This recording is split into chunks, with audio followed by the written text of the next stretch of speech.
industries.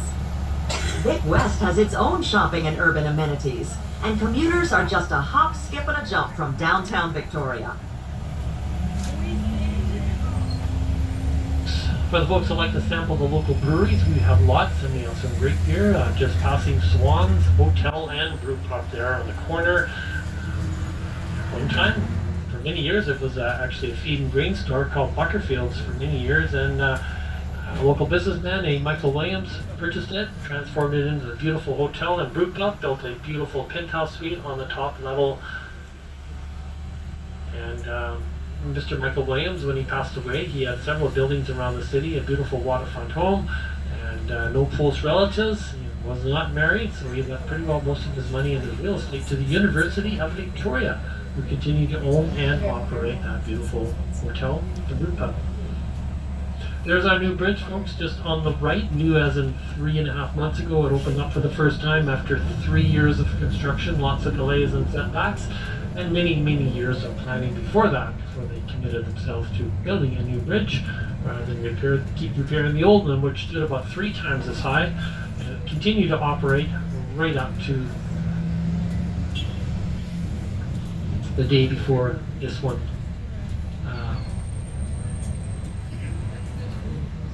opened up.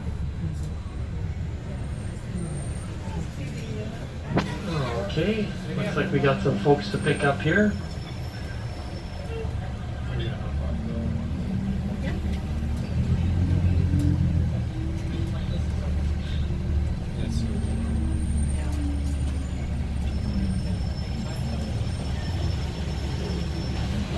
This is the Bastion Square stop, folks, in case you're wondering. We're approaching Victoria's famous horseshoe-shaped Inner Harbor. This has been the main way in and out of the city ever since the Hudson's Bay Company set up shop here more than 150 years ago. The Inner Harbor still teems with sailboats, kayaks, yachts, tugs, fishing boats, and even float planes. You might see the Victoria Clipper, a high-speed ferry that runs between Victoria and Seattle, or the Coho Ferry, which sails from Victoria to Port Angeles.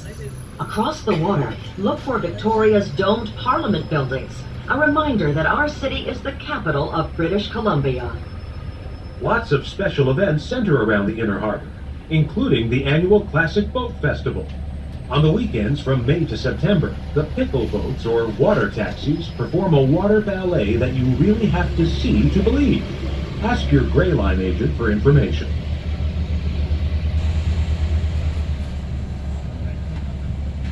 That beautiful heritage building on the right side, the salmon color, is the original customs building for the city of Victoria.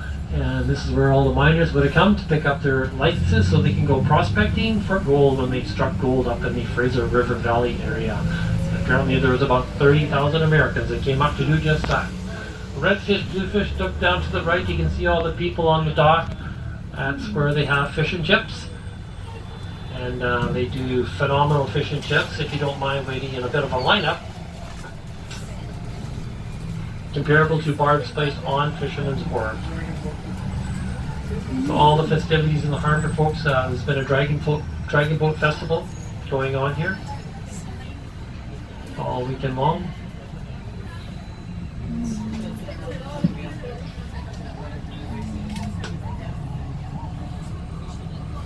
Look across the harbor for a statue standing in front of the Provincial Legislature buildings.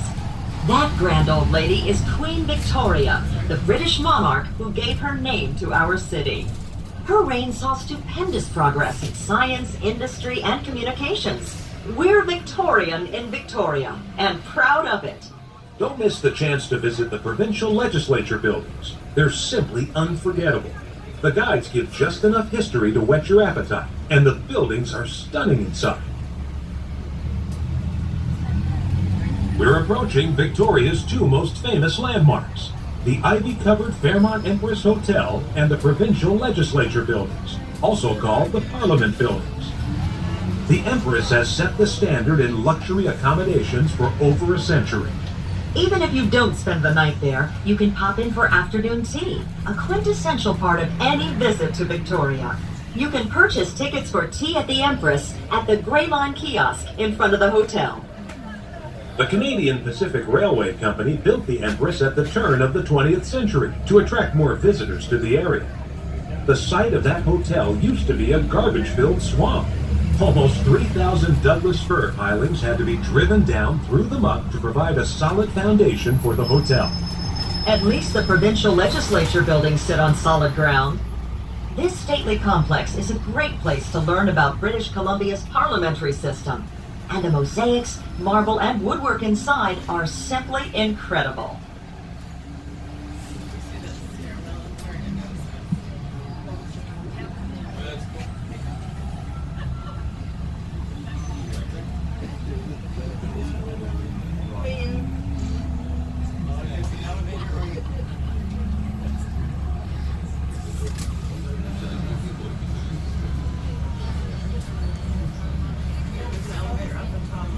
Beautiful view of the legislative buildings in front of us. They will be nicely lit up at nighttime, as they are.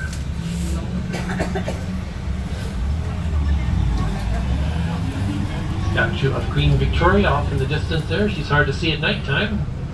Right next to a beautiful sequoia tree, or California redwood. There's a beautiful one in the park, Beacon Hill Park, which we'll be visiting shortly. You see on the left side as we go through the park. Former Canadian Pacific Railway Steamship Terminal here on the right, all nicely redone about 4 years ago.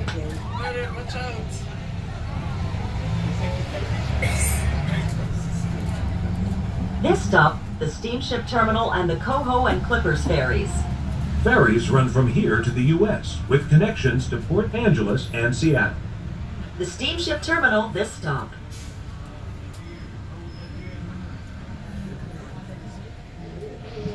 Boats? Oh, I'm not sure, is he? Oh, I'm gonna pull over here. I see that.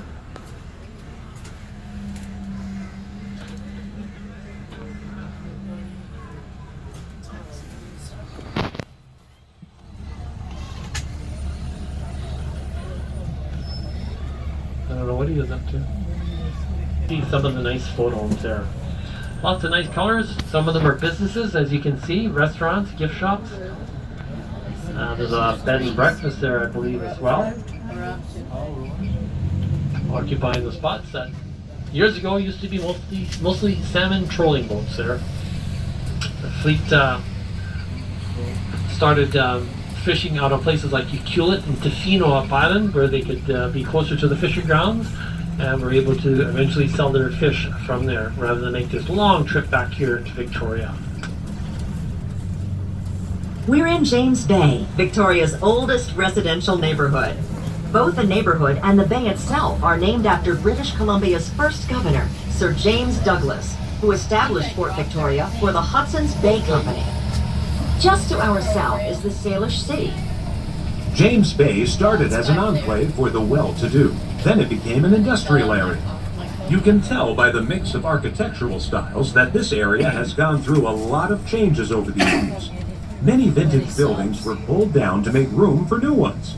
Today, the focus has shifted to preserving and reusing old buildings. The heritage buildings in James Bay include the childhood home of the renowned painter Emily Carr. It's now a museum, showcasing her life and career. We'll tell you much more about this groundbreaking artist later in the tour. And to the right, folks, is the Canadian Coast Guard Station, Search and Rescue, one of the roles that they perform. They also supply remote communities, including lighthouses, where there are still a few of them around that are actually occupied. Yep. Not so much anymore, though. And they look after all the navigational aids that are out there keeping our mariners safe, including bells, whistles, horns, lights, and buoys, making sure they're shiny, bright, and doing their jobs. And they send the Sir Wilfrid Laurier up to the Arctic every year for about 3 months to break through the ice, so they can get much needed supplies up to those communities that are pretty well frozen in all winter long, until it starts to freeze over again, and they have to retreat before they themselves get stuck in the ice for the winter. Next stop coming up here, folks, will be for the cruise ship terminal, and I think just some folks getting off here. So, just up here, it's kind of probably good. Might be a little closer just to walk straight ahead up and then go around the corner up there and then come down. Looks like it's a much shorter walk than to come down here. This is all a fenced area here. So Ogden Point stop. This one here, folks. Old concrete wall that's protecting the inner harbor. I always like to point out these two homes here, folks, on the corner on the left here. These were actually relocated to this spot about 2 years ago or so. Completely redone, nicely redone, restored, and they were put on the market, and they were both sold last year for in the neighborhood of $1 million each. This one on the corner, the bigger one, was actually put on the market about 3 weeks ago, and within about a week it was sold already. Soon we'll be passing Ogden Point, a deep-water port facility for cruise ships. You may have arrived here on a cruise ship that pulled into port right here. Ogden Point even has a heliport with service to Vancouver. For landlubbers like me, Ogden Point Breakwater is the star attraction. It's a stone pathway that juts 800 meters, or just under half a mile, out into the water. The Breakwater is also a designated marine sanctuary, where you can spot birds, seals, and sometimes even orcas or killer whales. And there's a beautiful lighthouse at the tip. The Ogden Point Dive Center is a mecca for cold water diving. There's another world just under the waves, where you can visit octopus, wolf eels, rockfish, giant kelp, and other creatures of the deep. I'll stick to the Breakwater. I even love it when the wind picks up and the rain starts falling. Standing out there, breathing in the salty air and feeling the chill on your face is a true taste of the Pacific Northwest.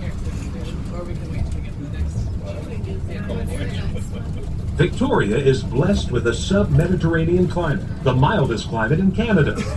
On a sunny day, we'll probably pass people jogging, walking dogs, pushing baby strollers, and generally enjoying our laid-back lifestyle. Lots of visitors see what the city has to offer and never want to leave. Many of our younger residents studied at the prestigious and beautiful University of Victoria. That influx of young people keeps Victoria energized with new ideas. Victorians have almost limitless possibilities to enjoy a healthy lifestyle in the great outdoors. Our climate is so mild that you can walk, hike, bike, or play golf year-round. The same goes for windsurfing, sailing, and fishing, with lots of beaches open and accessible to the public. Just don't expect to do much swimming without a wetsuit. A current sweeps Arctic water down from the Gulf of Alaska and along the Pacific Coast Drive from Victoria. Vancouver Island is surrounded by breathtakingly beautiful scenery. Mountain vistas, ocean views, rocky shores, and old-growth rainforests. Birdwatchers can spy on over 380 species, including bald eagles, herons, skylarks, plovers, trumpeter swans, and Pacific loons. The spring and fall migrations are just glorious. Besides outdoor adventure, Victoria has plenty of cultural attractions, including art galleries, museums, local markets, and festivals. That's a lot to do for a fairly small city.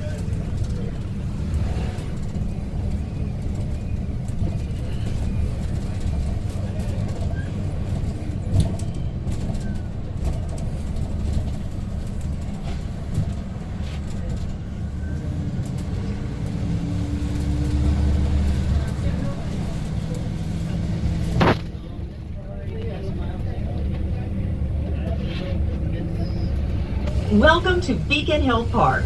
Almost 200 acres of wild areas and landscaped gardens, and it's all free. Near the front of the park, we'll pass a hill with a flagpole. That's Beacon Hill itself. There used to be 2 beacons there to guide ships into port. The Strait of Juan de Fuca looks so peaceful on a summer's day, but imagine how it looks in a winter storm.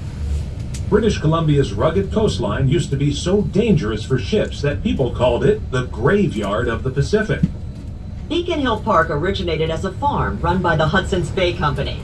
Now it's Victoria's biggest, most treasured green space, with hiking trails through the woods and along the shore, playing fields, tennis... Ships into port.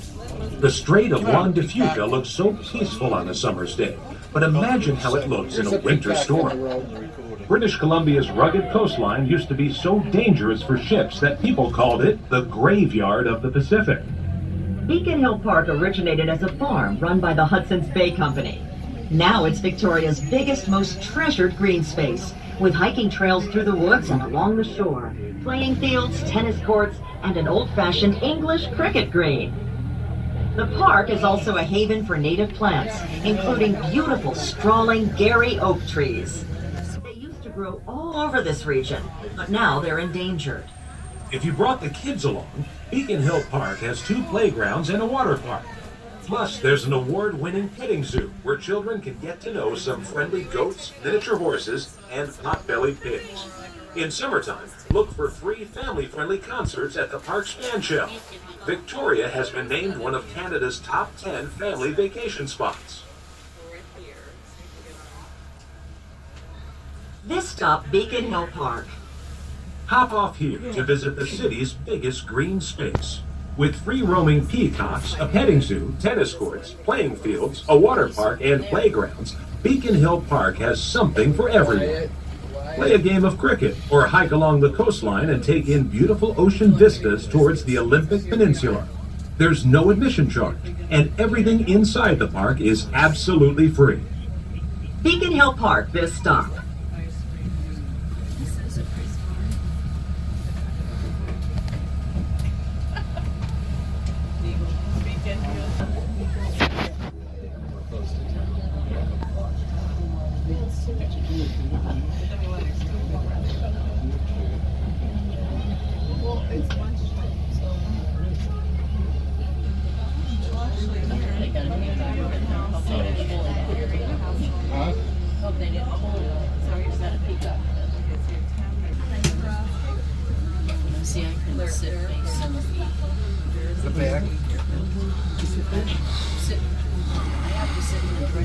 All things made of wood, totem poles decay over the years, and the one in Beacon Hill Park has been restored several times.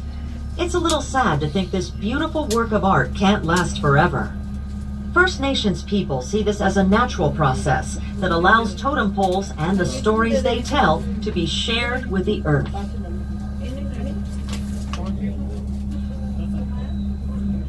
So you can't really see it just yet. Normally we'd be way past the trees by now, but as you can see, there's a horse in front of us. The actual height of the tree is 127 feet 7 inches tall. And it was carved by Chief Mungo Martin, his son David, and Henry Hunt from one solid piece of cedar log. It was carved in 1956 to commemorate the loss of Native soldiers who died during the First and Second World War. There we go.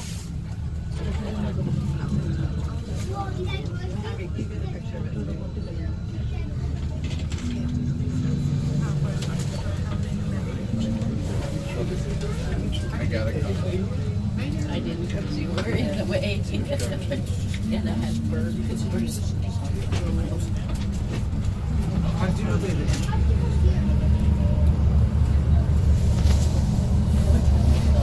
At our next stop, you'll see 2 monuments that link Victoria with the whole world. One marks the start of the world's longest highway. Canada's Highway 1 starts right here and continues to the mainland. The ferry is actually part of the highway. That amazes me. Highway 1 stretches clear across the continent to the Atlantic, covering almost 8,000 kilometers, or about 5,000 miles. Nearby, you'll see a statue honoring a true Canadian hero, Terry Fox. Bone cancer took Terry's right leg when he was just 18, but he refused to give up. To raise money for cancer research, he decided to run across Canada on his prosthetic leg. Terry planned to end his Marathon of Hope, where the monument stands today. He completed over 5,000 kilometers, or 3,300 miles, before his cancer spread. That tragedy took his life, but his spirit lives on. Every year, people around the globe participate in the Terry Fox Run, the world's largest one-day fundraiser for cancer research. This stop, Beacon Hill Park, mile 0 of Highway 1, the world's longest highway, and the Terry Fox Memorial. Beacon Hill Park, mile 0, and the Shape or form. beautiful building it is. We're just going to be veering off the Trans-Canada, which started at mile 0. And we will be on Highway 17 here. This highway goes out to the ferry terminal starting here. Swartz Bay, which is about 45 minutes out. This is a popular route out to all the communities. It's for the most part a 4-lane divided highway. And this is the route that you take if you want to get off the island quickly, you want to get over to the mainland, hook up with the Trans-Canada, or go over the U.S. border at Blaine, one of the border crossings there. The oldest church in the city, coming up here on the left side, Church of Our Lord, made entirely of wood. And when James Douglas, our first governor, passed away years ago, this is where they had his memorial. It was the biggest event ever to take place here in this little church.